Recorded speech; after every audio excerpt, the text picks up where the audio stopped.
duo, We Don't Stop. C'est parti pour un autre duo majestique. Rock on! Bonsoir tout le monde. 21h, comment ça va, petit Albert? Hey, ça va Quelle bien. semaine? Hey, Qu'est-ce qui se passe? On a tout un show très, très, très rempli. Plein de choses qui se passent. Mais toi, personnellement, cette semaine, comment tu vas? Je vais super bien. Je suis de retour dans ma soucoupe spatiale. Toi, tu as le tien, ben, tu as la tienne. Moi, j'ai la mienne. Je suis de oui, là, retour. t'es beau comme un cœur, bien éclairé, tout le kit. Ouais, c'est ça. Là, le shadow il est mieux, la lumière est pas pire. Je me suis détaché les cheveux, mesdames, à la demande générale de messieurs également. Oui, parce que depuis 2-3 semaines, je te volais le show parce que t'étais tout brouillé. Moi, j'étais clair. Ouais. Là, j'étais en 400 mégabits seconde, puis j'ai la belle lumière. J'ai mon green screen que tu m'as offert pour mon anniversaire, hein, le 4 Oh, ouais. Ouais, puis là, on a tout un show pour ceux qui nous regardent. Puis, juste avant de commencer avec nos nouvelles, là, je voulais juste vous partager un peu mes états d'âme parce que là, tu sais, ça fait une semaine et demie là, qu'on a vécu le choc de l'élection, puis qu'on sait qu'on en a pour un autre 4 ans pour se réorganiser. Ouais. On en a parlé un peu la semaine passée, puis bien des commentateurs ont eu le même commentaire, c'est qu'on a trouvé qu'Éric Duhem a été trop mou avec les médias, a été trop mou face aux attaques. On en a plusieurs parlé. à penser ça. Daniel Brisson également, il pense ça. On est vraiment plusieurs à penser ça, que s'il avait été lui-même, je pense qu'il a vraiment été affecté par les histoires de taxes. Là. Peu importe. Peu importe, c'est dans le sens où nous autres, on a misé sur lui pour gagner en se disant que nous autres, on était fâchés, puis on était déterminés, puis on voulait avoir quelqu'un qui nous représente, qui avait cette même passion-là. Puis on a misé sur lui, puis je pense qu'on s'est trompé. Puis je suis pas sûr qu'on doit attendre un autre 4 ans. Puis on se dit, dans 4 ans, en refaisant à peu près la même affaire, on va avoir un résultat différent. Tu sais, fait qu'il faut que tout le monde... En fait, moi, ce que je me disais, là, c'est qu'il faudrait possiblement... je ne sais pas qui, quoi, là, mais regarde, je lance ça dans l'univers. On crée un nouveau parti qui est essentiellement la plateforme du Parti conservateur, à quelques exceptions près. OK? Puis pour faire partie de ce parti-là, pour se présenter, il y a deux petits règlements qui semblent bien simples. C'est l'allégeance. OK? Pour faire partie de ce parti-là, que moi, je trouve que j'ai déjà pensé au nom, ce serait le Parti national, mettons. Ah non, non, ça fait Union nationale puis Joe l'Indigo, ça. Ah, je sais pas. En tout cas, peu importe le nom, en tout cas. OK? Pour faire partie de ce groupe-là, il faut porter allégeance totale et complète au peuple québécois. Donc, ça a l'air simple comme ça. Oui. OK? Mais ça veut dire que si tu es dans un groupe qui préalablement t'a demandé ton allégeance pour la vie, puis que ton allégeance est pour ce groupe-là, ben tu peux pas te présenter pour ce nouveau parti-là. OK? Puis des groupes comme ça, il y en a plusieurs. Il y en a, tu sais, comme des groupes criminalisés, par exemple, la mafia, dans un et d'autres, des groupes de motards, par exemple. On va se patcher conservateur. Puis il y a des sociétés secrètes, évidemment, qui font ce même-là. Donc, si on apprend que quelqu'un dans le parti fait partie d'une société secrète, il est automatiquement out. Oui, mais là, c'est pas secret. Nous autres, on veut que ça soit connu. Mais moi, je suis pas d'accord avec toi, là, capitaine. Non, parce qu'écoute, on est en train de fédérer les forces conservatrices. Là. On va pas faire un nouveau parti pour faire déraper la patente. Non, pas pour faire déraper la patente. Non, tu as mal compris. Le but, c'est d'avoir une option qui roule comme nous autres, on veut les 3/4 du Parti conservateur, c'est-à-dire qu'on fonce comme les conservateurs américains. Qu'on pointe les médias, qu'on y va, on monte pas la joue droite, on y va œil pour œil, dent pour dent. On est intense, on veut qu'il y ait du monde qui aille en prison. T'sais, on tient le discours de Kerry Lake, mais au Québec, contre le Deep State. OK? Un peu comme Poilievre, un peu comme Maxime Bernier. Regarde, on voit là. Un peu comme Maxime Bernier, oui, exactement. Il y a Marie Dupol. Marie Dupol a dit c'est pour cette raison que mon cœur reste avec le PPC. Bon, Maxime Bernier. OK, exactement. C'est exactement là que je vois. On fait comme Maxime Bernier. OK? Il y a un parti, OK, comme l'équivalent du Parti populaire, mais pour le Québec. Puis là, ce que ça fait, là, on a 4 ans. OK? Éric Duhem, il a eu 60 000 membres, il a bâti son affaire, il a eu son 12-13 % en un an, grosso modo. Il a passé de 1 % à 13 % en un an. On s'entend. Nous autres, on a 4 ans devant nous. Nous autres, on bâtit notre affaire, pas pour détruire le Parti conservateur, pour leur montrer le chemin. OK, nous autres, on va être en 1 ou 2 %. Puis là, si nous autres, on a des bonnes idées, ils nous les piquent, ils nous les piquent, ils nous les piquent. Si ils se raffermissent, puis ils font que nous autres, on n'a pas besoin d'exister, on disparaît et on l'appuie. Mais si on devient plus populaire que lui, ben là, c'est nous autres qui prenons les devants, puis... tu sais, dans le fond, c'est pour qu'il y ait une option plus extrême que oui, lui. mais ils disent déjà qu'Éric Duhem, c'est un extrême droit. Ouais, ben on va leur montrer. Nous envoyer tout de suite dans un camp de concentration. Oui, mais nous autres, on va leur dire que les médias, c'est des fake news. On va être pareil comme Kerry Lake, on va être pareil comme Ron DeSantis. Oui, on les voit arriver, puis quand on reçoit une question niaiseuse, on commence la réponse.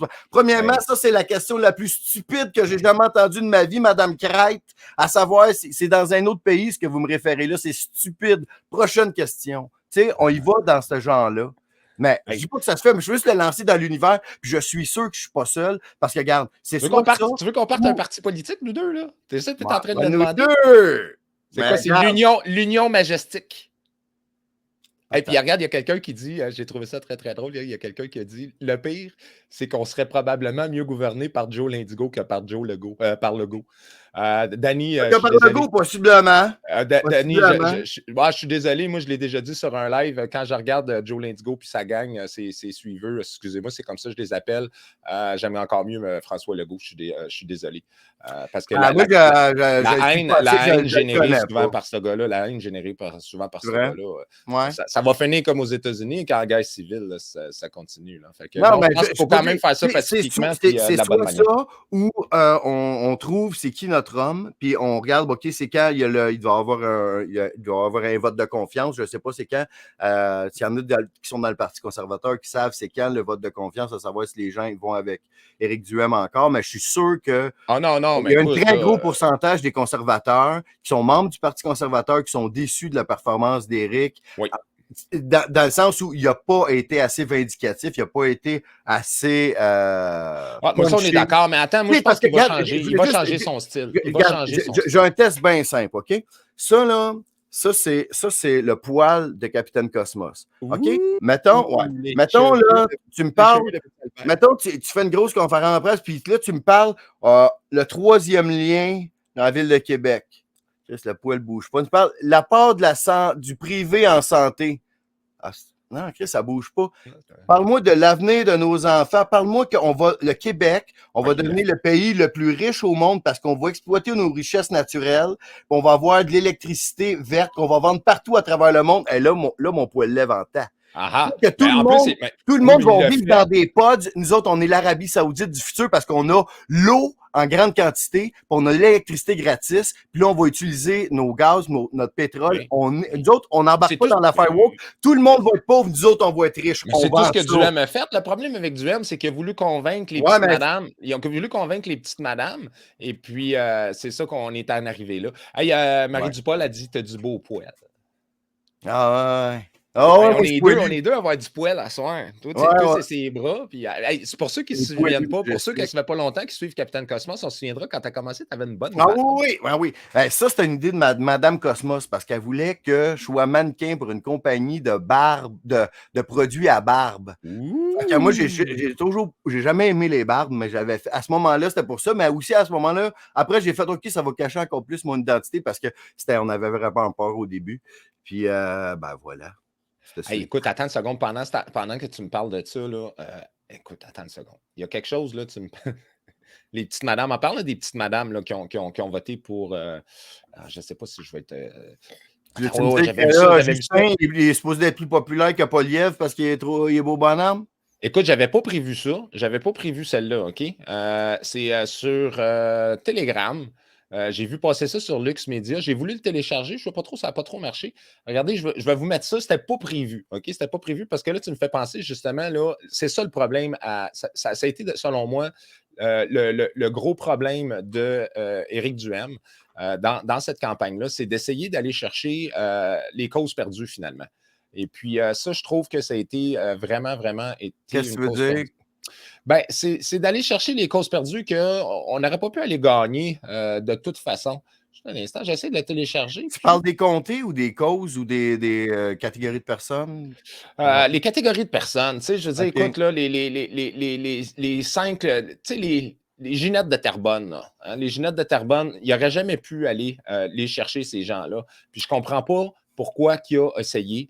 d'essayer de convaincre, là, de se convaincre, puis d'aller convaincre ces gens-là. Justement, c'est ça, il était trop mou. S'il avait été vraiment dans le beat, là, comme qu'il était quand il faisait ses speeches, parce que tu parles de la famille, tu parles de toutes ces choses-là, il était là, il n'y en avait pas de problème. Il n'y en avait pas de problème. Et puis là, c'est quand il a essayé de se dénaturer. Écoute, ça ne fonctionne pas. Je ne suis pas capable de partager OK. une vidéo Telegram à partir d'ici. Non, mais Je tu sais, tout le la monde mettrai là, sur mon Facebook. qui écoute notre émission, là, je suis sûr qu'ils te suivent, là, ils savent tous c'est qui Klaus Schwab. OK? On sait Oui. toute l'influence que le World Economic Forum a sur les politiciens dans toutes les nations, entre autres au Canada, encore plus au Canada, puis très certainement au Québec, puis McKinsey, puis tout ça. Oui. Oui, mais OK? il n'a pas voulu parler de ça. Mais moi, je l'ai blâmé.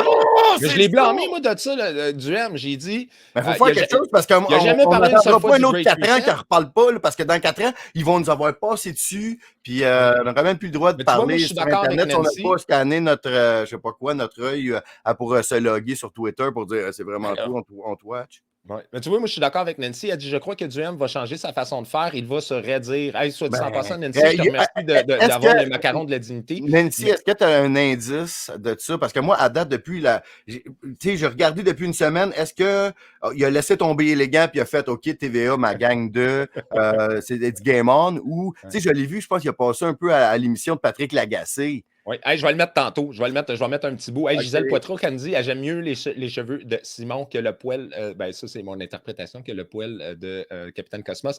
Puis, soit dit en passant, regarde, mon cher, regarde qui nous regarde aussi. Ernesto Almeida. Hola, señor, mi amigo. Donc, qui était candidat dans l'Assomption, qui se présentait contre Legault. Oui. Ah oui, ben, je t'ai rencontré à Joliette. Et puis, super bon gars que je vais revoir très bientôt. J'avais fait une vidéo même avec lui, que j'avais mis de la musique de Buena Vista Social Club. Puis là, il parlait que ses amis aimaient mieux mourir en bateau. Malheureusement, non. Ah, OK, je pensais que tu avais été au party cubain. Non, c'était à Joliette. On l'a rencontré par hasard cet été. Okay. Ben, écoute, on va y aller avec un de nos premiers sujets en terminant. Je ne sais pas qu'est-ce qu'il a pensé. Je me demande de ce qu'il a pensé de mon speech, Ernesto, parce que là, je me disais, je ne suis pas sûr que c'est Eric qu'on va continuer avec, se fonder un nouveau parti. Peut-être qu'il est en train de se dire, oh là là! Non, regarde, je l'ai pas mis contre-révolution! Non, je ne l'ai pas mis aujourd'hui là, parce que j'étais un peu dans mes affaires, mais j'ai tout le temps ma pin du Parti conservateur et puis je vais la conserver pour les 4 prochaines années. Tu vas avoir du travail à faire à me convaincre. Oui, mais j'essaie juste de trouver une manière de les shaker. Si c'est quelque chose de plus extrême qu'eux autres, ça fait, attends une minute. Ils vont passer pour des modérés. Oui! C'est un peu comme dans le temps, le RIN avec le Parti québécois. Mettons, dans le temps du Parti québécois, René Lévesque ne voulait rien savoir de Pierre Bourgault. OK? Pourtant, Pierre Bourgault, c'était le meilleur orateur, c'était le meilleur devant les foules, faisait lever les foules. Mais René Lévesque, lui, il le trouvait comme trop extrême pour lui. Fait que ça a fait que le RIN, c'était comme les extrémistes, OK? Puis le Parti québécois, c'était comme les plus smooth. Fait que peut-être qu'il faut créer le RIN du Parti conservateur. C'est ça mon point. Ben écoute, regarde, moi, je n'avais pas prévu ça comme premier sujet, mais puisqu'on est dedans, ça ne me tente pas. Une fois qu'on va avoir fini avec Éric Duhaime et le Parti conservateur, on pourra passer à d'autres choses. Moi, je pensais de commencer avec Pfizer, mais puisqu'on est dedans, puis j'aime ton idée, tu sais, d'avoir un parti, justement, qui est plus à droite pour finalement rendre le parti d'Éric Duhaime un peu plus modéré aux yeux de la population. Ça serait très intéressant à ce niveau-là, parce que je vais commencer avec ça, avec Nantel, hein, qui est passé, à Tout le monde en parle cette semaine. Ça a fait beaucoup jaser. Parce que Nantel, il me fait rire, parce qu'il n'arrête pas de dire qu'il est de centre. Il est de centre, il n'aime pas les extrêmes de gauche, de droite. Assurément, il n'aime pas les extrémistes de gauche, mais à l'écouter parler là, sur l'immigration, sur l'identité, sur la langue, sur toutes ces choses-là, finalement, le gars, là, il s'auto-qualifie de centre. Mais c'est un gars de droite quand tu le regardes. Écoute, on va commencer avec ça. Pour ceux qui ne l'ont pas vu, Tout le monde en parle. Ça a fait énormément jaser cette semaine. Puis on va pouvoir finir, on va y aller. Puis après, on va avoir le petit extrait avec Lagacé, puis le petit extrait avec Emmanuel Latraverse, avec Duhaime. Je vais juste voir au niveau de la position. Parce que quand on écoute, moi, c'est ça que je trouve spécial, c'est que les médias, j'adore le discours de Nantel, que ce qu'il dit, c'est que la droite et la gauche n'ont pas le même traitement médiatique. On va tous être d'accord avec ça. Par contre, l'affaire qui arrive avec tout ça, c'est que lui, il se positionne comme quelqu'un que c'est un centriste. Mais moi, quand je l'écoute, là, il est vraiment plus proche d'Éric Duhaime que de Paul Saint-Pierre. Peut-être au moment où on se parle, Mais si on regarde sa course à la chefferie du Parti québécois qui date de là 2 ans, c'était très, très, très à gauche. Si on regarde ce qu'il a dit des complotistes comme de toi et moi pendant la pandémie, il est Ouais. bien plus sévère aussi. Ouais. Fait que, tu sais, il est peut-être de droite économique, mais pour lui, là, il ne sait pas c'est qui Klaus Schwab. Là. Ou s'il sait c'est qui, il n'a jamais parlé. On l'écoute. Non. Ouais.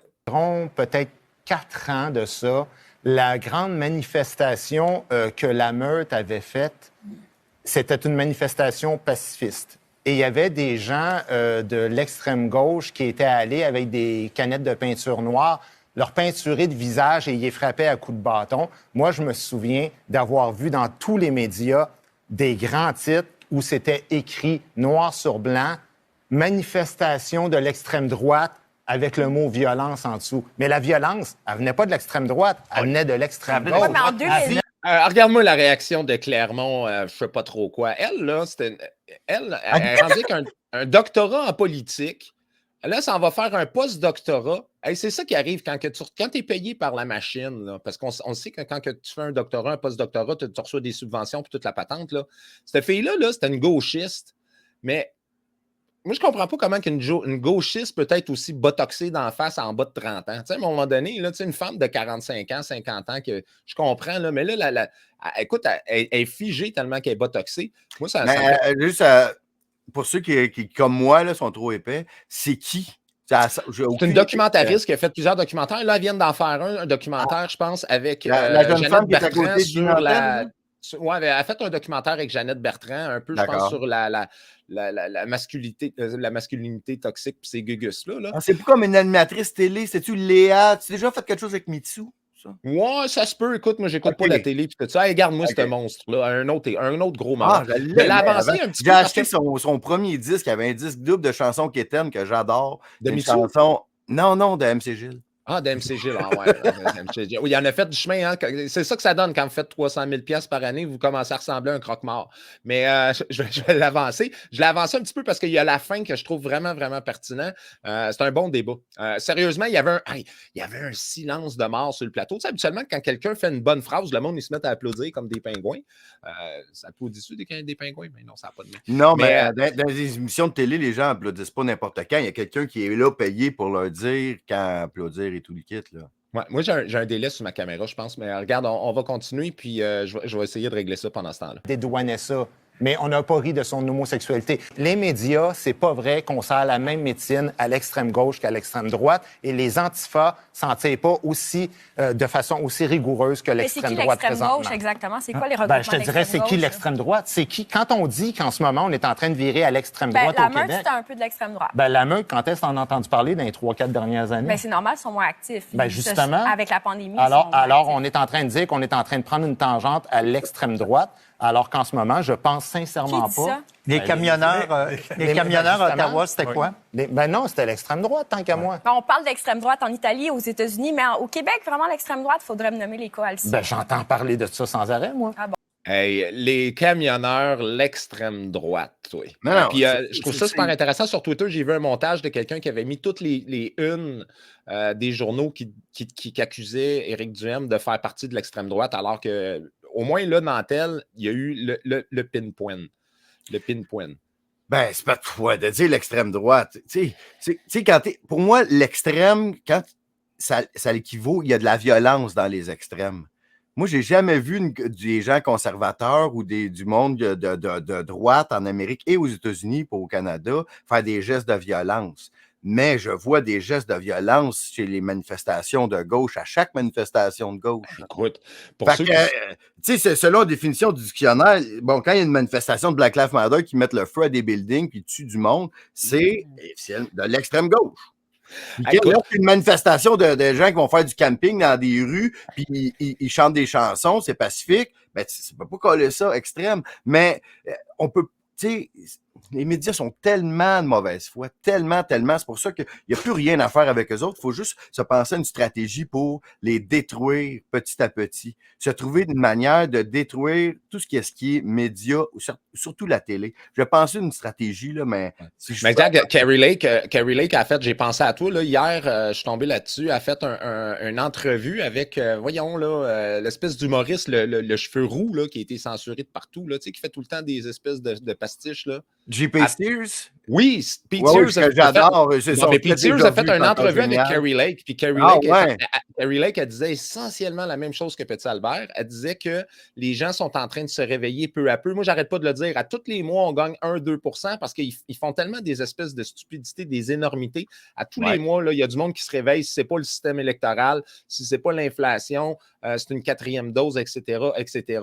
Là, je vais en montrer un autre que lui, je pense qu'il va mourir endormi, ou à moins qu'il joue très, très bien son rôle de fouteur de marde. C'est Patrick Lagacé qui a invité Éric Duhem, parce que là, Éric Duhem a vraiment fait la tournée des médias cette semaine. Il a fait beaucoup, beaucoup d'entrevues. Et puis, le pauvre Lagacé, il ne comprend pas pourquoi le monde le déteste. Puis, regarde, ils ont toutes la même gueule. Regarde s'ils sont... Les démons, ils ont toutes la même gueule. T'as raison, c'est des démons. Ah, c'est des démons. Alors, on va écouter encore. Encore là, Éric, il va y répondre, puis Éric va le replacer en tabarnouche. OK. Pourquoi ces gens-là se sentent attirés par ton parti? Parce qu'on est les seuls qui leur parlent puis qui ne traitent pas de nom. Puis évidemment, ces gens-là, c'est les extrémistes de droite. Toi puis moi, là. Oh, c'est ça. T'as pas dédenté. C'est pour ça, Patrick. Mais qu'est-ce que quelqu'un... Il y en a plusieurs qui sont vraiment craqués dans ta base. J'ai jamais vu ça, Éric. Jamais. Mais moi, c'est drôle. Dans le conflit étudiant à Montréal, il y a quelques années, c'était le contraire. Moi, j'étais chroniqueur comme toi, puis c'était tous les carrés rouges qui me crachaient dessus. OK, mais si on était en 2012, je poserais la question autrement à d'autres personnes. Mais je te pose à toi.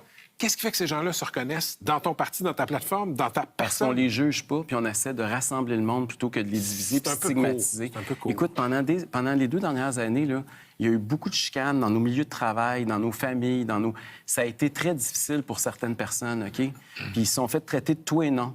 Puis moi, je pense que ça a été très malsain. Là, il est temps qu'on rassemble le monde puis qu'on arrête de diviser les Québécois. C'est sûr, c'est bon. Tu sais, moi, j'ai été son gros cheerleader, tu le sais. Tous les jours, je travaillais pour lui, ses réseaux sociaux. J'ai tout fait ce que j'ai pu pour l'aider, vraiment, là. Puis dans le dernier mois, mon gars, c'était de l'overtime. Je faisais peut-être 6-8 heures par jour juste pour lui. C'est fou ce que tu as fait pour le PCQ. Mais avec zéro reconnaissance, jamais un retweet, jamais un merci, jamais fuck out. Là, je n'ai trop complotiste. Parce que tu te souviens, à un moment donné, tu as fait une vidéo, tu l'as faite sur le fly. Puis tu n'as pas mis Capitaine Cosmos dessus, puis je t'ai envoyé un message, j'ai dit « Hey, Capitaine Cosmos, tu n'as pas mis ton logo, puis tout ça. » Tu m'as dit « Ah non, j'ai oublié. » Moi, tu sais qu'est-ce que j'ai pensé? J'ai pensé que tu voulais que tes vidéos se mettent à circuler à l'extérieur de la complosphère, puis en enlevant ton logo, c'est ce que j'avais pensé que tu avais fait. Puis finalement, tu m'as juste dit « Non, non, non. » Je suis pas encore assez humble pour ça, non. Je laissais mon logo. S'il n'était pas là, c'est parce que c'était une erreur, c'était pas pour faire une œuvre. Tu sais, je me dis, quand mes vidéos ont du succès, je suis assez mangé de marde pour vouloir que... OK, c'est moi qui l'ai fait. Et puis je vais finir avec un dernier. Minimum, là, tout le monde est de même. Là, on va finir avec Duhem puis avec le Parti conservateur. Après, on va passer aux choses sérieuses. Emmanuel Latraverse qui reçoit Éric Duhem. Puis écoute, tu regarderas le bandeau en bas, ça n'a absolument rien à voir avec la conversation. C'est ça que je trouve intéressant. Puis encore une fois, on essaye de les qualifier d'extrême droite. Puis là, j'ai bien aimé la réaction de Duhem avec Lagacé à 2 hommes en or parce qu'il dit, on leur donne une voix. On donne une voix à ces gens-là. Et puis là, c'était clair, hein? Legault et la CAQ ne veulent pas donner de voix au Parti conservateur, aux 515 000 Québécois qui ont voté pour le Parti conservateur. Il y a même sa carte pour accéder à l'Assemblée nationale. Ça a l'air qu'elle est désactivée. Je vais vous mettre ça. Parce qu'évidemment, avant, il y avait Claire Sanson. Donc, il y avait un règlement. À 13 %, t'as rien. C'est normal. C'est ça. 530 000 Québécois, pour la première fois de l'histoire du Québec, vont se faire refuser d'entrer à l'Assemblée nationale. Puis là, pire que ça, j'ai demandé des choses qui ne coûtent rien, là, juste d'avoir un bureau puis de pouvoir faire des points de presse à l'Assemblée nationale. On nous le refuse. C'est quand même bizarre. Je ne peux pas parler aux médias. Il y a une salle de points de presse à l'Assemblée nationale. Vous pourriez demander d'y avoir accès à cette salle-là. Et là, on me dit que ça sera possiblement pas possible. C'est fou, là. J'ai une carte présentement pour rentrer à l'Assemblée nationale, puis elle est désactivée. Là. Moi, je peux plus rentrer. Je représentais personne, j'avais jamais eu de vote. Là, j'ai eu 530 000 personnes qui ont voté pour nous. Puis ils vont nous empêcher d'entrer à l'Assemblée nationale. Fait que, quel message s'envoie à la démocratie? Moi, là, j'ai réussi à convaincre des gens qui n'auraient pas voté, qui n'avaient pas voté depuis des années, d'aller voter, puis de leur dire c'est important de participer, puis c'est important d'avoir confiance en nos institutions. Puis le premier ministre va nous barrer les portes. Il y a quelque chose qui est totalement aberrant, puis j'espère que c'est pas juste des conservateurs qui sont outrés de ça. J'espère que tous ceux qui n'ont pas voté pour le Parti conservateur, vous êtes aussi outrés, sinon plus que moi, parce que à partir du moment où on dit à 1,5 million de Québécois, perdez confiance en vos institutions, vos votes valent rien, le message qu'on envoie, c'est le pire des messages dans une démocratie. OK? Votre but, vous, c'est au moins juste d'avoir accès pour faire des points de presse et être entendu? Non, je veux tout vous ça à terre. Fait que là, tu vois, le poil levait. Puis c'est ça qu'on voulait. Dans les speeches, devant ses partisans, le poil, il levait. Puis quand il revient, tout le monde en parle. Le poil, puis la même chose pendant les débats. Et puis malheureusement... Mais il a évité des sujets vraiment trop importants. Garde. L'identité numérique, où ça s'en va, l'agenda 2030, tout ça, le wokisme. Tu sais, tout ça, le World Economic Forum, toute l'influence que les organismes mondiaux, l'ONU, ont sur nous autres, puis il n'a pas assez parlé de richesse. Moi, je parlerais que, regarde, avec nous autres, on va gagner, vous allez être tannés de gagner. On va tellement être riches, on va tous avoir des corvettes, on va pouvoir se promener avec notre Tigre dans notre corvette, comme à Dubaï, OK? Les places riches, ça va être la ville de Québec, Dubaï, c'est ça, là. Hey, attends, le Canada, c'est un des plus gros producteurs de pétrole au monde, puis même en Alberta, ils ne roulent pas tout en Ferrari, parce que l'argent, ça va dans un fonds de pension, puis dans une grosse compagnie, puis dans les actionnaires. Ça, c'est Mulroney qui avait fini ça, là. Parce qu'on peut être plus riche sur la Terre, on a juste à le décider. Exactement. Je vais y aller avec regarde, on va y aller un petit peu plus léger, entre guillemets. Je te laisse aller avec un de tes sujets, mon cher capitaine. OK, un petit vite. C'est la saison de l'automne qui est arrivée, évidemment. Oui. Qui dit saison de l'automne dit Halloween. Qui dit Halloween parle film de peur, qui parle film de peur. OK. Il y a de Disney qui sort la suite du fameux film de sorcière Hocus Pocus 2. OK? Hocus Pocus, ceux qui suivent mes émissions, j'ai fait une émission spécialement là-dessus qui s'appelle Hocus Pocus Infopub d'Adrénochrome. C'est mon émission qui a été la plus censurée partout de ce que j'ai fait. Ça a été censuré sur BitChute, imagine. Être censuré sur BitChute, il faut le faire. Là. À cause de quoi? Hocus Pocus? Le sujet, c'est parce que dans le fond, dans le film Hocus Pocus, c'est des sorcières qui doivent trouver des enfants pour les tuer, les terroriser et boire leur sang pour pouvoir rester jeunes et vivre éternellement. OK? Donc, c'est très exactement l'histoire de Pizzagate, l'adrénochrome, puis dans le fond, c'est un peu la même chose que les vampires pour rester jeunes, boivent du sang, tout ça, fait que c'est bien dark. Puis les incantations qu'il y a dans le film Hocus Pocus viennent d'un vrai grimoire satanique avec des réelles incantations dans le film. Et puis là, ils ont sorti le 2, je ne l'ai pas encore vu. Il paraît que c'est très, très, très plate. Marie-Josée a dit c'est déjà sorti et je l'ai vu. Comment il paraît que c'est pourri? Peux-tu nous dire si tu aimais ça? C'est quoi tes commentaires, Marie-Josée? Hey, Marie-Josée, d'ailleurs, elle, là, c'en est une là, qui ne me regardait pas en direct. Elle allait tout le temps sur Telegram avant, puis à cette heure qu'on diffuse en direct, elle n'a pas le choix d'attendre. OK. Elle allait tout le temps sur ton Telegram avant de regarder. Non, tu me l'as volé. Non, ouais. Puis là, j'avais une vidéo sur. C'est qu'il y a une maman. Parce que là, le 2 est sorti, je ne l'ai pas vu encore. Moi, j'avais prévu que c'était pour être woke. Évidemment, maintenant, les personnages sont noirs, tout ça. On y reviendra. Mais il y a une. Ernesto, il met des pouces en bas. Linda Côté a dit pourri. OK. Et puis, OK, DeSantis, Velma, j'avais ça ici. OK. J'avais fait la traduction. OK. La guerre à Disney?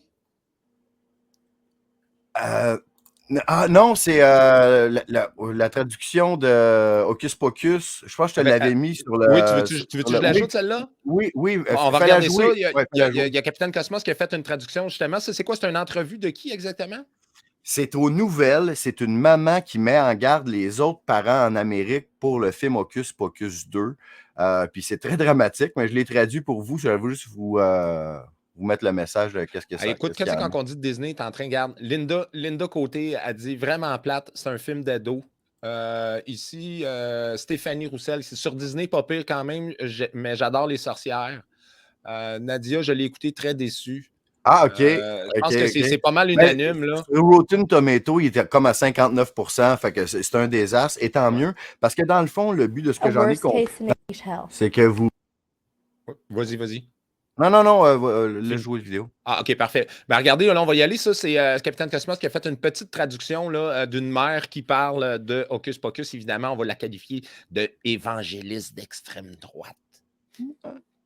Vous relâchez l'enfer sur vos enfants. À ce temps-ci de l'année, l'automne est célébré, mais l'Halloween, non. Ça me fait de la peine. Penser qu'on expose nos enfants à la noirceur. Gooch a dit qu'il y a une guerre psychologique qui s'attaque aux familles américaines et Hollywood fait part du problème. Et en ce moment, un film en particulier, tout le film, c'est de tuer des enfants pour des sacrifices de sang. Dans un récemment sur Facebook, elle met en garde les parents contre le film Hocus Pocus 2. Je crois que ce qui sort de nos télés, il y a des choses qui sont attachées à ça. J'ai vu des choses à la TV ou entendu à travers la télé que ça s'est manifesté dans la vraie vie. Tout le monde pense que c'est fake puis c'est innocent. Donc, c'est ça. Mais qu'est-ce que je trouvais intéressant, c'est que même la station de télé locale, le genre de TVA, ont trouvé l'histoire assez intéressante pour en parler aux nouvelles, parce qu'on sait que Disney...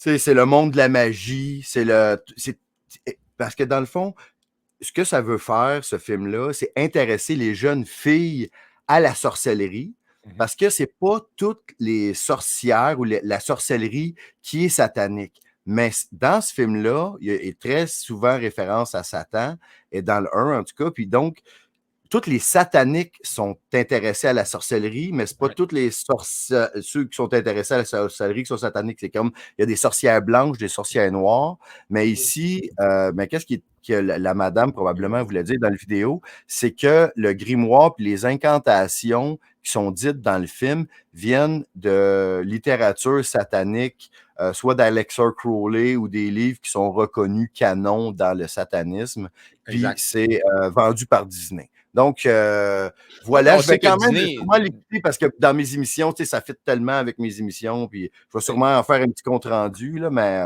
on le sait, voilà. Disney a toujours été dans la magie, hein, depuis sa création, on se souviendra avec Mickey Mouse, entre autres, puis tout ça. Je vous invite avec Fantasia, tout ça. Puis, j'en ai tellement à dire sur Mickey Mouse. Embarque-moi pas là-dessus. Le show pourrait durer plusieurs heures. Ouais, mais d'ailleurs, ça fait une couple de fois. Tu nous dis, on va parler de Mickey Mouse. On va parler de Mickey Mouse. Je sais, mais comme c'était trop gros casse-tête, on dirait que j'ai pas trouvé le lien. Tu sais, il me manque, mais ça s'en vient. Mais tu sais, pourquoi il y a des gants? Pourquoi c'est une souris? Pourquoi son visage, il est deux couleurs? Pourquoi il y a un pic? Il y a un pic en avant, tu sais, comme ceux qui ont des pics, là, qui sont peignés comme ça, là. Il n'y a pas juste Elvis Gratton qui fait « ben ». T'as dit « ben ». Non, mais un pic de cheveux comme ça, là, ça c'est comme Dracula. Ça, c'est comme... il est comme ça, Mickey Mouse. OK? Ouais, on va passer à un autre sujet, si ça ne te dérange pas. Par contre, j'aimerais revenir rapidement sur quelque chose parce qu'il y a Alex Johan Dumoulin qui a probablement manqué le début du show parce qu'il dit aucun regard critique sur Duhem, le duo. Il n'y a rien fait pour les gens qui demandent une enquête sur les SHSLD, la firme McKinsey et l'intelligence artificielle. Ouais, regarde le début du show, on lâche pas. Au début du show, on parle de créer un nouveau parti politique, Axel, pardon. Donc, tu as manqué ce bout-là. Pour ce qui est de McKinsey, il a demandé une enquête publique. Tous les partis d'opposition ont demandé une enquête publique. Ils l'ont pas dit à TVA. En ce qui concerne les CHSLD également. Et puis, pour ce qui est de l'intelligence artificielle et des mondialistes, je dois l'admettre, au niveau de l'agenda mondialiste, il est très, très, très peu loquace.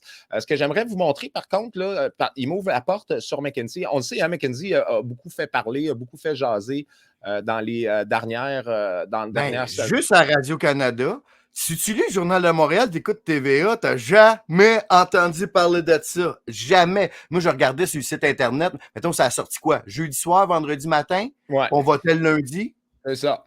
J'ai regardé, ils n'en ont pas parlé sur le site du Journal de Montréal, zéro. J'ai regardé un peu à télé, zéro Écoute, moi, open bar. Fait moi, que il y a un, il c'est y a ça un- l'ennemi, là. Il peut il y a sortir Info. n'importe quel scandale. S'il décide de ne pas en parler, on est fait. Ouais, écoute, il y a Mike Prou, là. Pour ceux qui ne connaissent pas, je vous invite à aller vous abonner à sa page Infomonde QC2. Infomonde QC2. Je vais l'ajouter ici, là.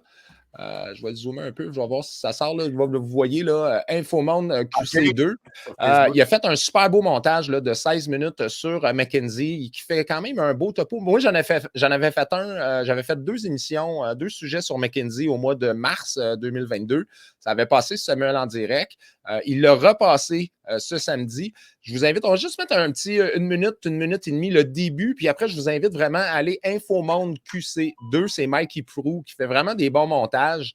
Ah ouais, je ne connais pas, good. Tu me fais découvrir un nouveau producteur de contenu, j'adore. Ouais, excellent. Ah, puis ça fait un petit bout qu'il est là, il fait vraiment des bons montages. Je trouve qu'il s'est raffiné. D'ailleurs, lui, il travaille avec Power Director, la version gratuite. Moi, j'ai la version payante, c'est avec ça que je travaille. On devait se voir, tu sais comment c'est.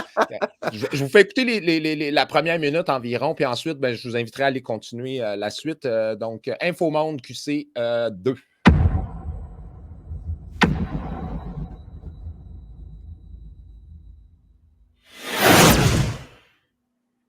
Le 27 mai 2020, alors que le réseau des CHSLD craque de partout, François Legault annonce la formation accélérée de 10 000 préposés aux bénéficiaires.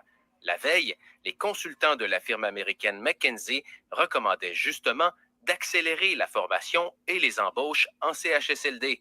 Malgré tout, François Legault maintient que la formation accélérée des préposés aux bénéficiaires, c'était bien son idée. Totalement, puis j'en suis fier. Radio-Canada a mis la main sur des échanges courriels entre la firme privée et la haute fonction publique. McKinsey conseillait notamment le directeur de la campagne de vaccination. Daniel Paré reçoit un courriel d'un associé du cabinet conseil McKinsey le 14 décembre 2020.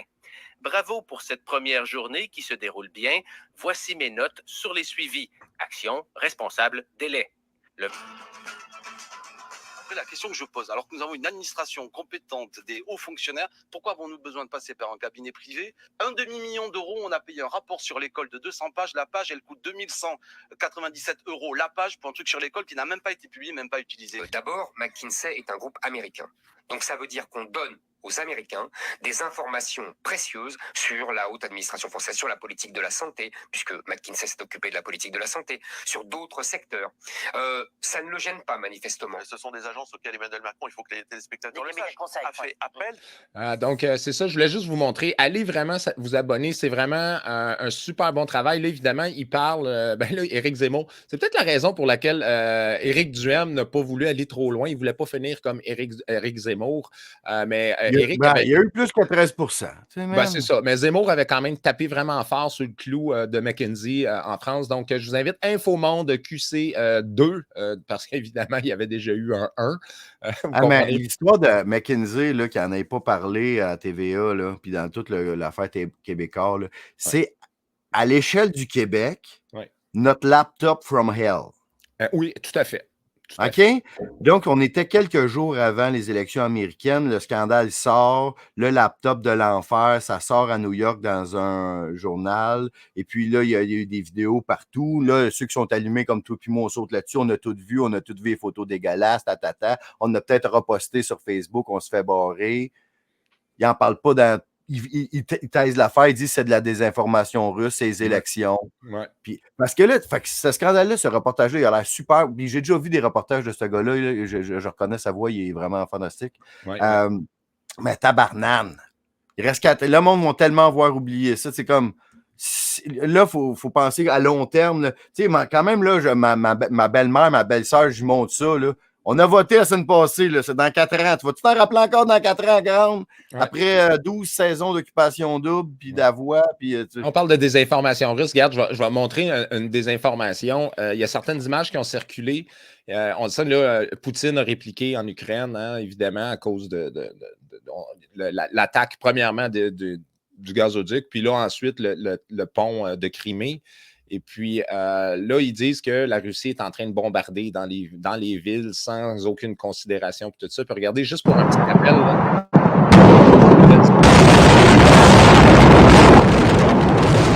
Des belles images, là. Hey. Donc, c'est de la manière que, non pas Poutine bombardait les villes, mais c'est de la manière que les Américains bombardaient les villes. Voici des images de Bagdad en 2003, lors de la Deuxième Guerre. Donc, la Deuxième Guerre du Golfe. C'est ça en train de dire qu'ils ont passé ces images de Bagdad-là comme si c'était... Ils ont pris quelques petits clips, pas le clip en entier, mais en fait, c'est surtout pour un rappel de dire, faut se souvenir, nous autres, comment aussi on a traité la chose, là, de dire que Poutine est en train de bombarder at large en Ukraine, ce n'est pas vrai. Il bombarde des endroits stratégiques, de l'eau, de l'électricité, etc.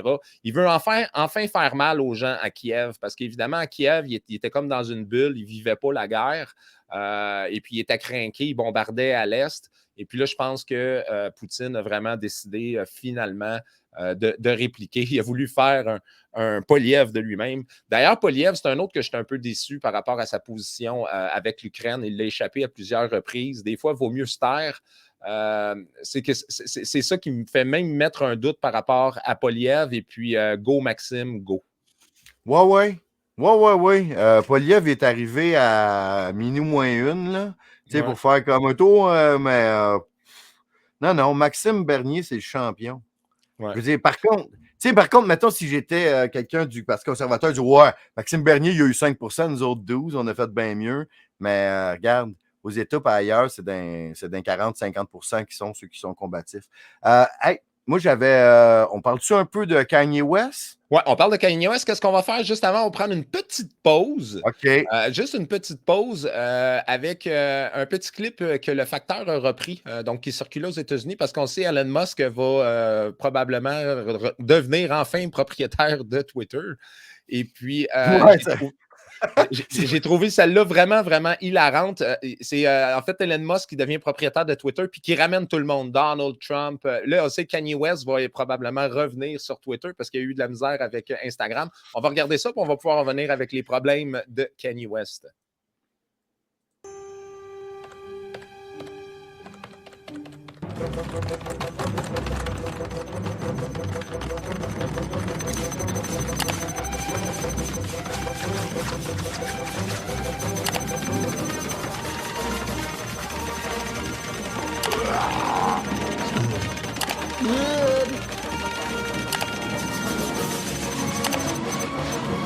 Okay, I had to have made some kind of a dent by now. Vous n'avez pas entendu parler du Facteur? Des nouvelles du Facteur. Donc, ça nous... en même temps, petite publicité, on a l'habitude maintenant, on en fait une pour le Facteur. Allez, évidemment. Ça me permet d'y envoyer mes bonnes vibes. Oui, à sa page Telegram, le Facteur, les diffuseurs qui il travaille avec Nana, l'information, en ce moment. Sur sa chaîne YouTube, elle explose en ce moment. Il met plein d'affaires sur les diffuseurs. Il est partout. Il est super fin. Il aide tout le monde. Puis il est beaucoup dans la traduction de nouvelles américaines ou internationales, des petits clips punchés.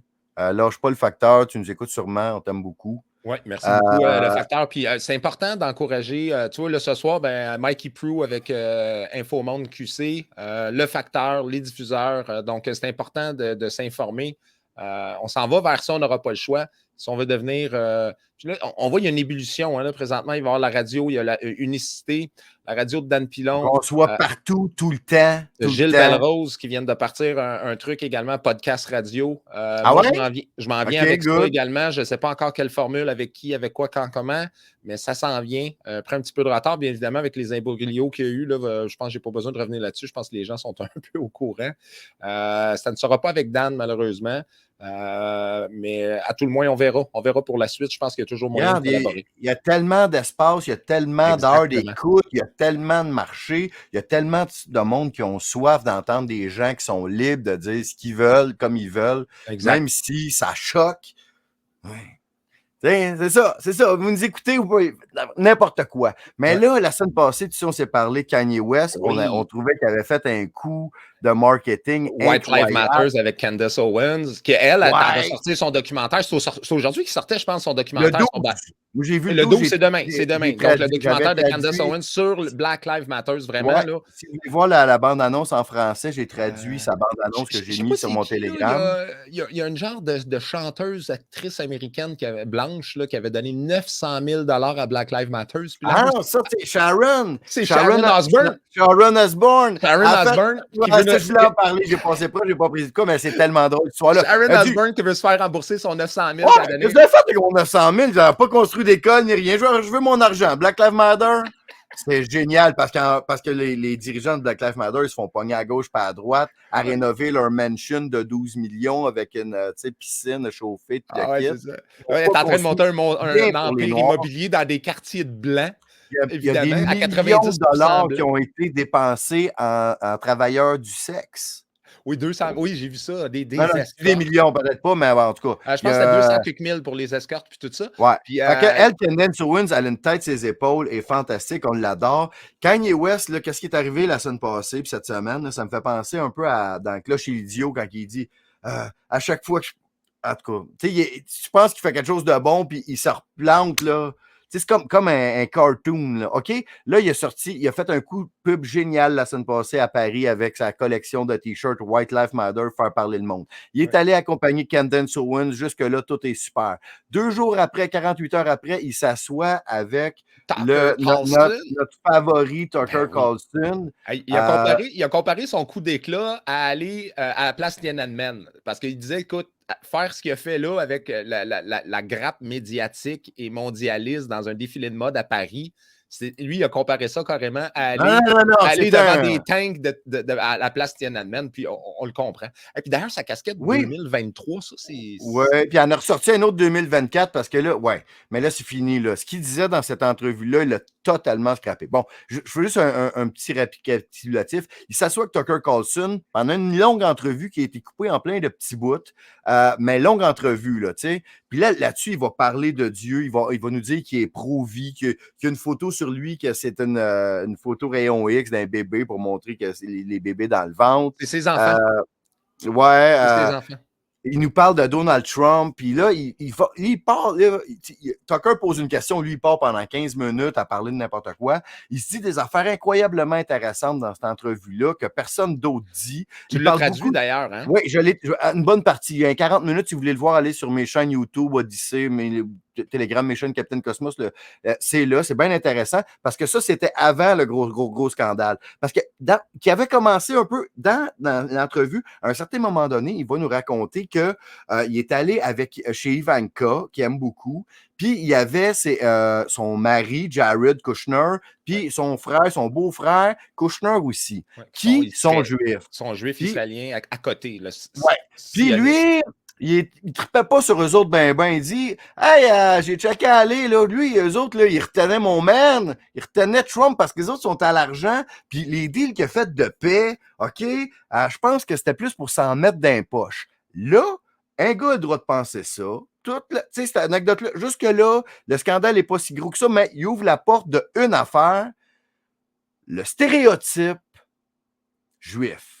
Ouais. Le stéréotype juif, le gars est à l'argent, les jokes de juifs se rappellent. Ouais. Bon. Et le stéréotype antisémite, le problème, c'est qu'ils ont frappé un nœud. Il a dit « Je peux pas être antisémite, je suis noir, mes origines sont juives. » Ouais, non, là, c'est parce qu'un peu plus tard, il se fait mettre dehors de Instagram par Mark Zuckerberg à cause de ses White Lives Matter. Encore jusque-là, on le défend, tout est beau.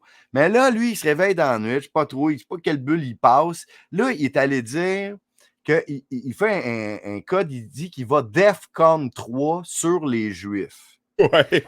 Non, DEFCON 3, premièrement, il a fait une faute d'orthographe en le disant. C'est DEF, c'est DEFCON 3. Ça réfère ici à. Je fais une recherche ici. Ça réfère à une opération militaire, là. Oui, c'est le niveau d'alerte 3. Qui est en Deuxième Guerre mondiale, quand tu étais niveau d'alerte 3, mettons, pour quand tu te fais attaquer par les avions, mettons, à Pearl Harbor, puis ça référait aux Japonais. Bon, donc, c'est un terme de guerre ici, mais lui, il écrit DEFCON. Donc, tu sais, c'est clairement un tweet antisémite, donc qui dit qu'il veut faire la guerre aux Juifs. Ouais, Là, celle-là, après, il il était dit, intense. c'est drôle parce que ceux qui me traitent d'antisémite, ils peuvent pas me dire que je suis antisémite parce que, en fait, tous les Noirs sont aussi juifs. Puis là, bon, après ça, il a perdu son compte Twitter parce que, tu sais, s'il avait dit je m'en vais DEFCON contre les Blancs, on aurait passé inaperçu. Oh, DEFCON contre les catholiques, boah. On aurait dit, tout le monde n'aurait pas parlé, on aurait parlé un peu, on aurait été fâchés, mais ça aurait passé. Mais tu dis ça, c'est les Juifs. Les Juifs, ils ont une qualité incroyable, c'est qu'ils se tiennent. Ça veut dire, ils ne se laissent pas marcher ses pieds, mais pas pantoute, puis tu t'attaques pas à eux autres. Non. Fait que tout ce qu'il a fait de bien la semaine passée pour faire parler les gens, les affaires avec Candace Owens, c'est ça, pour c'est comme faire ça. parler les gens, là, il a tout scrappé, puis il n'y a même plus personne qui serait capable de le défendre après une tirade antisémite en parlant de termes militaires avec les Juifs. Good luck, là, Kanye, là. Ouais, bonne chance. Mais tu sais, moi, Kanye, moi, j'ai pas peur de le dire, pour moi, c'est un des plus grands créateurs du 21e siècle. En termes musicaux, c'est vraiment un génie, le gars, sauf que souvent, les génies ont des problèmes de santé mentale, puis il faut l'admettre, lui, il en a. Mais bon, il fait quand même des bonnes choses. Moi, tu sais, la partie que j'ai le plus aimée lors de son entrevue avec Tucker Carlson, c'est qu'il veut faire un genre d'académie où est-ce qu'il va avoir de l'électricité, de la plomberie, puis des choses comme ça. Mais ça veut dire où est-ce qu'il va les mettre? Il va les mettre en avant des cliniques de Planned Parenthood. Il va mettre ses écoles puis ses académies des gens pour apprendre que ce soit la comptabilité, l'électricité, la plomberie, la mécanique, etc. Puis il veut les mettre en avant des cliniques d'avortement. Donc, comme ça, quand les gens vont dire, on donne une alternative, puis moi, j'ai trouvé ça magnifique. Qui veut mettre ça devant les cliniques d'avortement. Après, allez voir l'entrevue, il s'est dit vraiment des affaires intéressantes. Comme quand il dit, moi, si j'étais président, j'appellerais Elon Musk tous les jours, il serait dans mon équipe, qu'est-ce qu'on fait? Puis là, on se ferait une super équipe de tous les meilleurs cerveaux ensemble pour faire qu'on avance. Fait il s'est dit des affaires intéressantes, mais il est allé tout scraper. Ouais. Allez, on va y aller un autre sujet. Go. Le scandale, la nouvelle du jour dans le monde entier. J'ai jamais vu autant de vidéos sur Twitter être retweetées des milliers de fois par des dizaines de comptes. Tu sais, souvent, ça va avoir un compte de 20 000, un compte, mais là, c'était fou. Là. Tous les comptes qui partageaient ça avaient des retweets puis des likes à coups de milliers, de dizaines de milliers à travers le monde. C'est le gros scandale Pfizer. Parce que pour ceux qui ne savent pas, en Europe, présentement, il y a une commission du Parlement européen sur Pfizer. J'ai quelques petites vidéos. Je vais en mettre plusieurs le back-à-back. Je vais commencer avec Marc Botenga, qui est du Parti du travail de Belgique et puis qui veut poser des questions. Puis évidemment, soit dit en passant, là, Bourla, le PDG de Pfizer, n'était pas là, mais je reviendrai parce que j'ai également la vidéo de ça. J'ai 4-5 vidéos par rapport à ça. Je trouve ça très important qu'est-ce qui se passe parce que on va apprendre que Pfizer n'a jamais fait d'études sur la transmission. C'est-à-dire qu'ils ont mis des codes QR en place, des gens ont perdu leur travail et tout ça, mais ils n'ont jamais eu aucune preuve scientifique comme quoi que le vaccin Pfizer empêchait la transmission. Là, moi, je prends une chance en parlant de ça ce soir parce que, bien évidemment, Facebook ne déteste ça, mais on va y aller, c'est des images de la Commission européenne. C'est des députés européens. Oui, mais ça, Facebook s'en fout. Regarde, ils ont fermé le compte, même Twitter ont fermé le compte du médecin général, le General Surgeon de Floride avec son étude qui disait que 84%, il y avait une augmentation de 84% Là, ils ont dit en Floride qu'ils ne recommandent plus de se faire vacciner chez les moins de 40 ans. Exactement. Ça, c'est pas dire. C'est même plus recommandé. Leur conseil, c'est de vous ne devriez pas vous faire vacciner. Exactement. Donc, on va commencer avec. On va commencer avec lui parce que j'ai bien aimé Botenga. Lui, il dit carrément, genre, on a des questions, mais vous ne répondez pas. Ça, il s'adresse aux représentants de Pfizer. CureVac d'être avec nous. Oui, effectivement, je ne sais pas si vous avez été justement informé, mais l'objectif est effectivement que vous répondiez aux questions. Ça fait 1 heure qu'on est là, on a déjà répété quelques questions et vous n'avez toujours pas répondu. Donc, je vais essayer de faciliter la tâche en faisant des questions oui, non, où il faut juste un chiffre. Alors, d'abord sur les négociations, depuis 2022, et ça s'adresse à Pfizer et Là, je vais l'arrêter parce que ça dure 2 minutes. Il pose des questions sur les contrats. Par rapport à ça. Il pose des questions également sur les conversations que Bourla, le PDG de Pfizer, aurait eues avec van der Leyen, qui est la présidente de la Commission européenne. Donc, il s'écrivait chummy. Il demande s'il y a d'autres députés européens qui ont eu des contacts privilégiés avec la compagnie, etc., etc. Parce qu'on... Je pense que ça va être le scandale du millénaire. Là. On n'est même pas au scandale du siècle. Puis ça, c'est pour ça, moi, je trouve ça très inquiétant. Parce que là, la bête elle commence à être blessée, puis là, il pourrait vraiment avoir un gros événement pour venir effoirer ce scandale-là. C'est leur façon de faire. Là, on va écouter, là, c'est Rob Roos, je ne sais pas comment que ça se prononce, c'est le vice-président du Parti conservateur réformiste aux Pays-Bas. Puis, tu sais, quand on parle des pays qui sont infiltrés par le Forum économique mondial, qui sont infiltrés par McKinsey, on parle de la France, des Pays-Bas, du Canada. C'est vraiment l'Australie, la Nouvelle-Zélande, c'est vraiment les pays où est-ce qu'ils sont le plus implantés. Les Pays-Bas également. D'ailleurs, le premier ministre des Pays-Bas, il est venu ici au Québec cet été pendant qu'il y avait les fermiers qui manifestaient aux Pays-Bas. Et puis, Trudeau lui avait suggéré de mettre une mesure d'urgence comme lui-même avait appliqué ici au Canada. On va y aller avec le député du Parti conservateur réformiste du Pays-Bas, Rob Roos. C'est lui qui a vraiment fait une vidéo totalement virale aujourd'hui. So there are no misunderstandings. Was the Pfizer COVID vaccine tested on stopping the transmission of the virus before it entered the market? If not, please say it clearly. If yes, are you willing to share the data with this committee? And I really want a straight answer, yes or no, and I'm looking forward to it. Thank you very much. Regarding the question around, did we know about stopping immunisation before it's entered the market? No. We had to really move at the speed of science to really understand what is taking place in the market. Oui. Donc, vous voyez. Trump, c'est lui qui nous a dit d'aller vite. Non, c'est ça, exactement. Donc, ils mettent ça, eux autres, finalement, ils disent, c'est la science, c'est la vitesse de la science, finalement. Et puis là, évidemment, le président de PDG... la vitesse de la lumière, man. Ça, c'était des informations qu'on savait déjà, mais on passe tout le temps pour des abrutis complotistes. Là, il y a la députée... Si vous connaissez un journaliste de TVA, taguez-les sur cette vidéo-là, pour être sûr qu'il l'ait vu. Oui, mais je pense que ça a tellement circulé. Taguez donc Éric Duhem pour être sûr qu'il l'ait vu, celle-là, avec. Ça a tellement circulé sur Twitter aujourd'hui. Là, je vais vous mettre... Moi, après, où est Charlie? On va dire où est Bourla? Parce qu'il n'était pas. Il était convoqué à la commission parlementaire européenne et il n'y était pas. Et puis, d'ailleurs, il y a Michel Rivasi, qui est du Parti vert à la commission européenne pour la France, une députée également, qui pose la question, mais où est donc Bourla? En introduction, moi, je m'associe à tous mes collègues qui ne comprennent pas pourquoi M. Bourla n'est pas là. Et je demande officiellement à notre présidente de le réinviter pour qu'il puisse s'expliquer par rapport à ce que va nous dire la Cour des comptes européenne. Parce que le rapport est très précis, on a des choses très précises à lui demander, et s'il ne vient pas, on fera comme pour Monsanto, c'est-à-dire que Pfizer n'aura plus accès au Parlement. En tout cas, c'est une demande des Verts de dire que s'il ne veut pas venir être auditionné par notre commission, eh bien Pfizer ne sera pas considéré comme un lobby au niveau du Parlement. Voilà. Vous imaginez là, quelque chose comme ça ici au Parlement, à Québec ou à Ottawa, c'est totalement impensable. C'est la loi de l'omerta totale. Et puis, lui, il ne veut pas se présenter, puis ça me fait penser à Carrie Lake. Juste pour le présenter, c'est qui ça? Elle c'est une députée. Bourla, c'est le PDG de Pfizer. OK, qui a Donc, été le président, convoqué, directeur général de Pfizer, non, lui, il a été demandé à auditionner, puis il a dit non, moi, je ne vais pas. Puis c'est la nouvelle stratégie, hein, on l'a vu.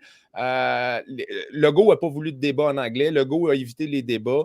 Pour les États-Unis, on ne lâche pas tout partout. Avec Carrie Lake, t'as-tu vu ça? C'est Carrie Lake? Entre autres, en Georgie aussi, puis également en Pennsylvanie. En Pennsylvanie, les candidats démocrates ne veulent pas de faire de débat. C'est la nouvelle stratégie. Biden a gagné en étant totalement disparu. Les médias, parce qu'à chaque fois que les démocrates sortent publiquement, où à chaque fois que, par exemple, le président le PDG de Pfizer va sortir, il va se faire tapocher. Fait qu'eux autres, ils préfèrent juste ne pas être là. Je vais terminer pour Pfizer avec une vidéo du PDG de Pfizer, Bourla, une vidéo qui date de 2020 où est-ce qu'il dit que la technologie ARN messager n'était pas prête et qu'il n'aurait peut-être pas dû la manufacturer. Moi, mon impression, c'est qu'il essayait d'éviter des poursuites futures avec cette sortie-là. Ah, OK, il s'est backé, là, tu penses? Il y a plus de 2 ans, effectivement. Okay. I was surprised when they suggested to me that this is the way to go, and I questioned it, and I asked them to justify, how can you say something like that? But they came and they were very, very convinced that this is the right way to go. They felt that the 2 years of work on mRNA since 2018, together with BioNTech, to develop a flu vaccine, made them believe that the technology is mature and we are at the cusp of delivering a product. So they convinced me. I follow my instinct that they know what they are saying. They're very good. And we made this very difficult. Donc, qu'est-ce qu'il dit finalement? C'est qu'il dit que de 2018 à 2020, il travaillait sur des vaccins contre la grippe à ARN messager. Et puis, il y avait eu de la... en guerre. Ben oui, il était en guerre pour faire approuver ces médicaments-là parce qu'il ne passait pas le test il passait pas le test des tests avec les animaux. Hein, ils mouraient tous. Fait que, il n'y a personne qui voulait approuver ça. La pandémie a permis ça. Puis là, on a appris une belle aujourd'hui. En tout cas, moi, c'est aujourd'hui que je l'ai appris. Macron pas vacciné, ça? Oh non, ça, c'est rien. Moi, j'avais fait un sujet sur Moderna. Moderna, présentement, ils ont 24 produits en développement.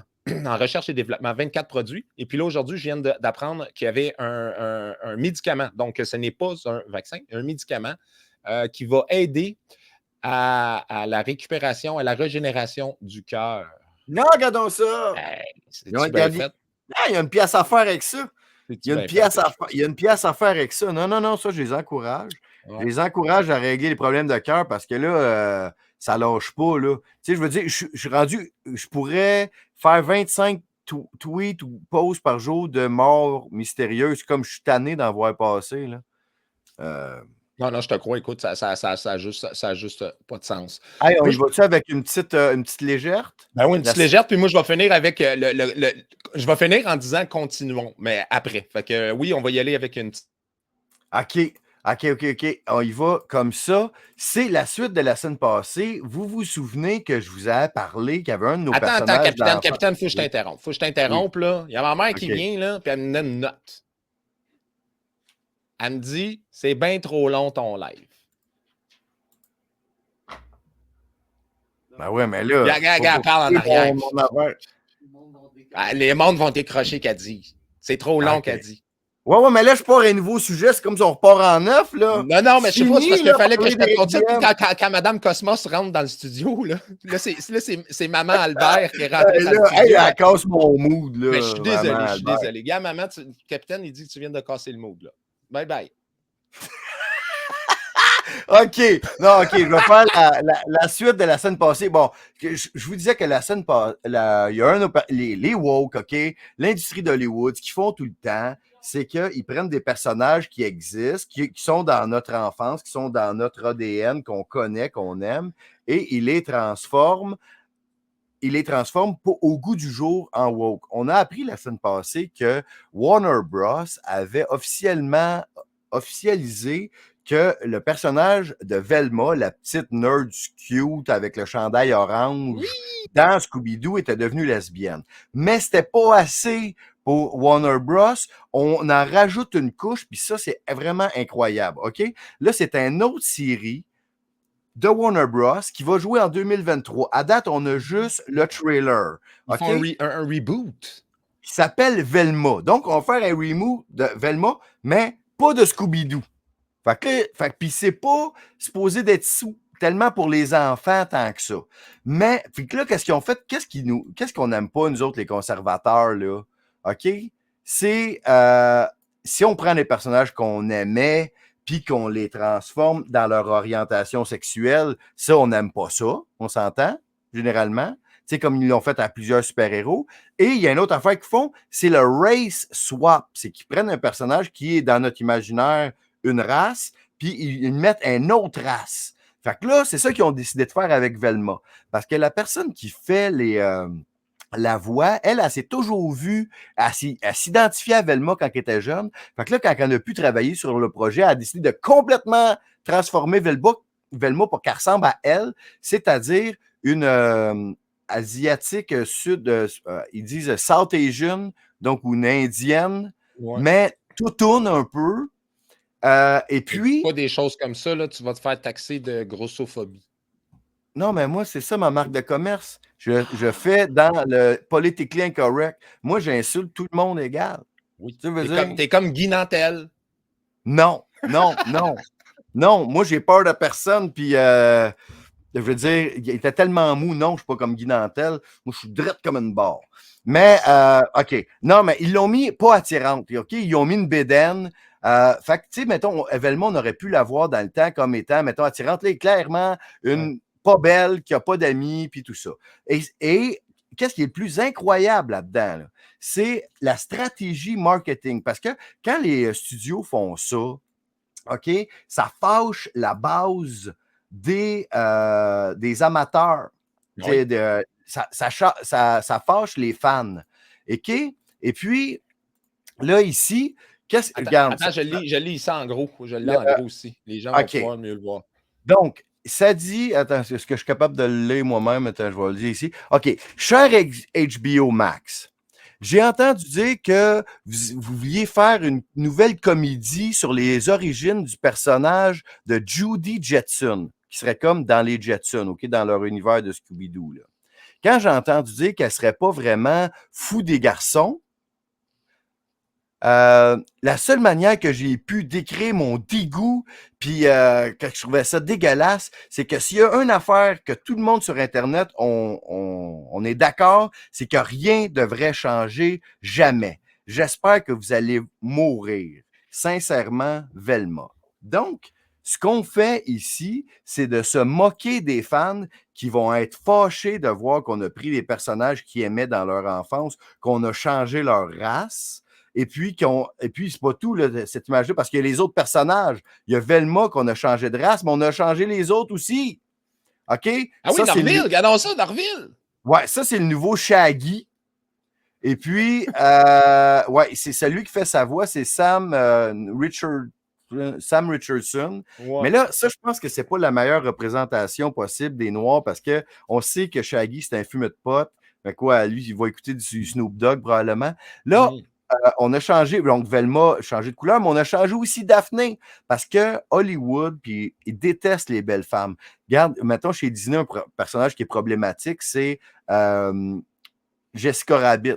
Elle est trop belle, trop sexy. Daphné aussi était trop belle. En tout cas, là, ils l'ont rendue moins belle. Fait elle, c'est une... comme ça, moi, je trouve. Elle me fait penser à quelqu'un que je connais. Ouais, peut-être, mais moi, j'aimais mieux l'original. Puis là, Fred, lui, il est resté blanc.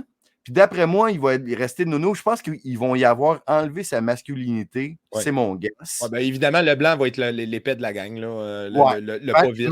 Mais la bonne nouvelle dans ça, c'est que cette stratégie-là, ça finit toujours mal.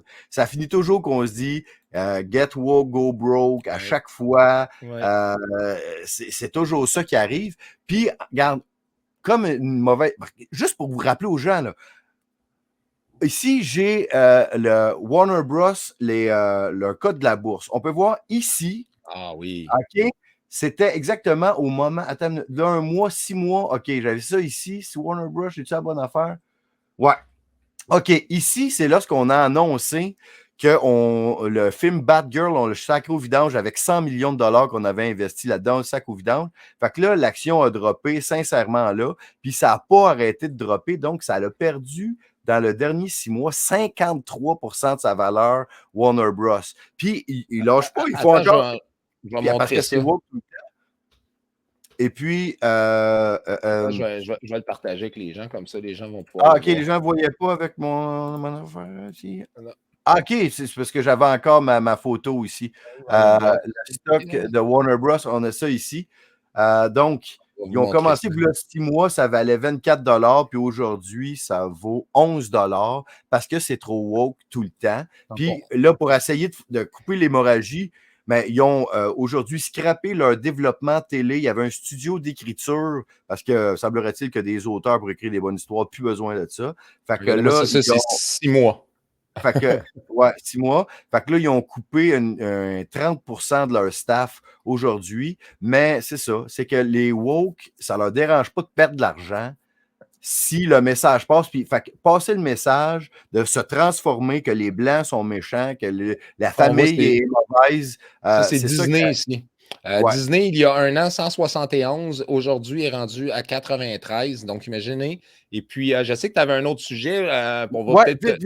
Vite. PayPal. Je finis avec ça. Non, PayPal, PayPal.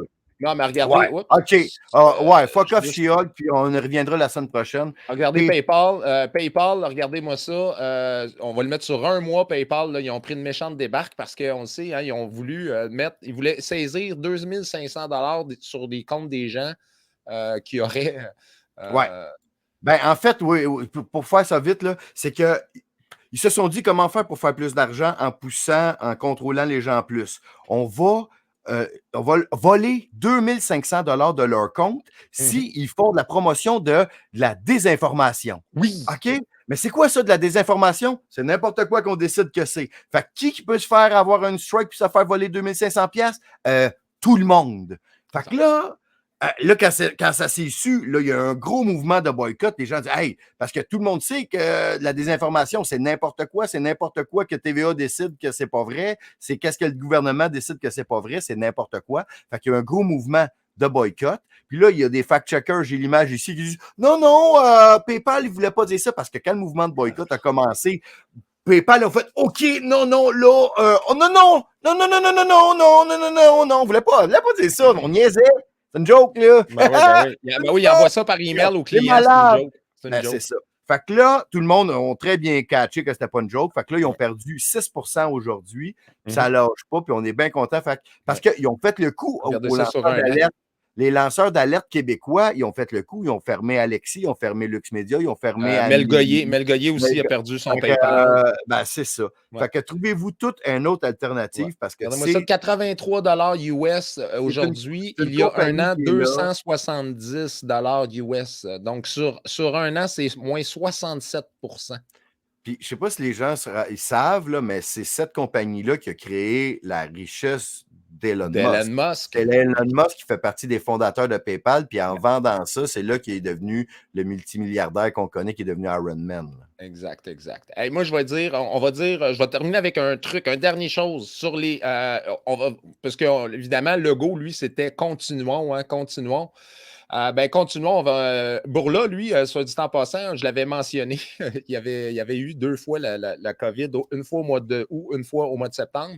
Et puis là, il y a Dr Luc Boileau qui va faire une conférence de presse demain parce qu'il faut continuer maintenant que la CAQ est réélue, bien évidemment.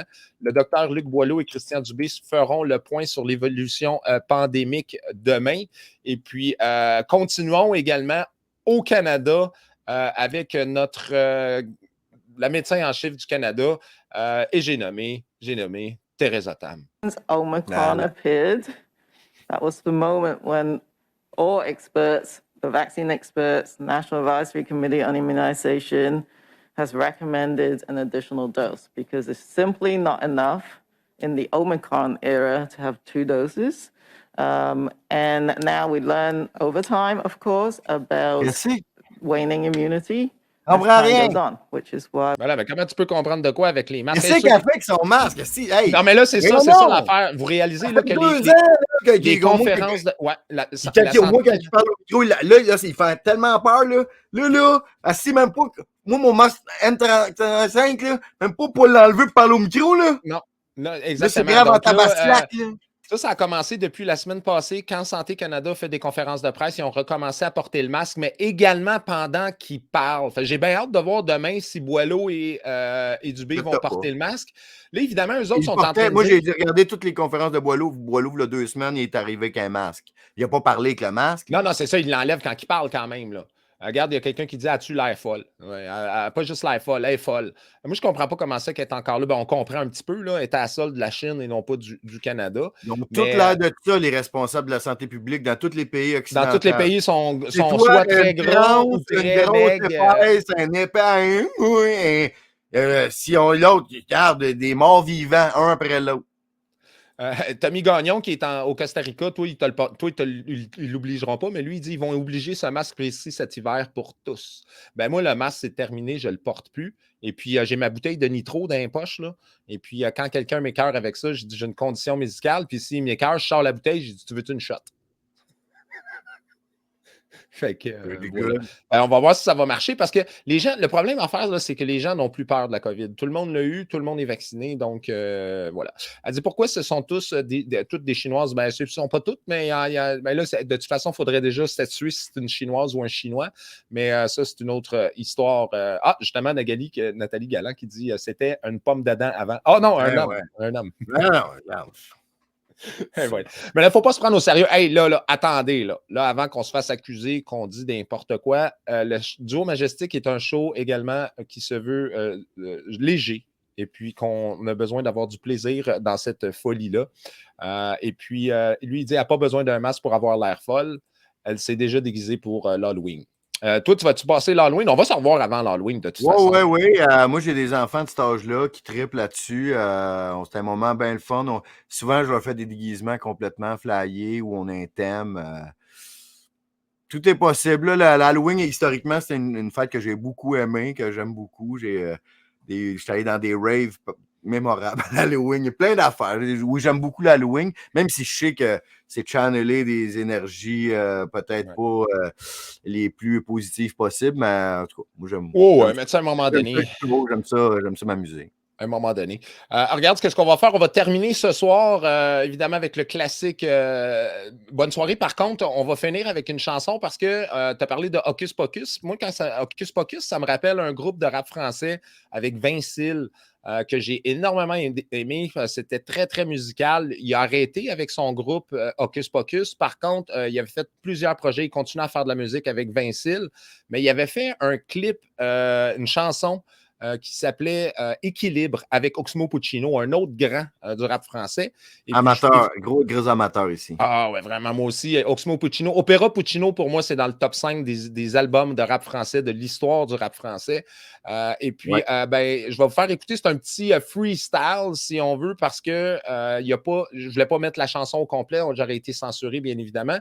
Mais là, je me dis, juste avec écoutez les paroles, puis écoutez surtout la dernière phrase d'Oxmo Puccino. Il parle de l'iceberg, vous écouterez ça. Alors, merci d'avoir été là, capitaine. Toujours un plaisir. Merci de me faire partager tes auditeurs. Vous abonnez aux chaînes du Capitaine un peu partout. Vous cherchez Capitaine Cosmos, je suis là. Vous abonnez à Petit Albert. On se revoit donc, les chaînes pour Capitaine, on dit Telegram, BitChute, Odyssey, YouTube, Rumble. Ouais, c'est ça. Puis si vous m'écoutez sur YouTube, allez sur Odyssey, les meilleurs shows sont là. Toutes les pop stars et l'occulte, toutes les affaires les plus crunchy, c'est sur Odyssey. YouTube, c'est juste qu'est-ce qui passe. Ouais. On va finir avec ça ici. La petite chanson, petit freestyle d'Oxmo Puccino. Donc, Équilibre. C'est quand ils ont tourné le clip ensemble. Petit Albert et Capitaine Cosmos, on vous dit. On vous aime. À une prochaine. À une prochaine live. Je roule en ambulance dans ma bulle, en funambule sur le fil de ma vie. Je m'envole avec une plume. Oublie l'équilibre équitable. Pour que les uns soient libres, pour que les autres soient stables. Quel enfoiré, c'est ce qui est bon ou mauvais. Je navigue entre les bords avec mes rames de poète.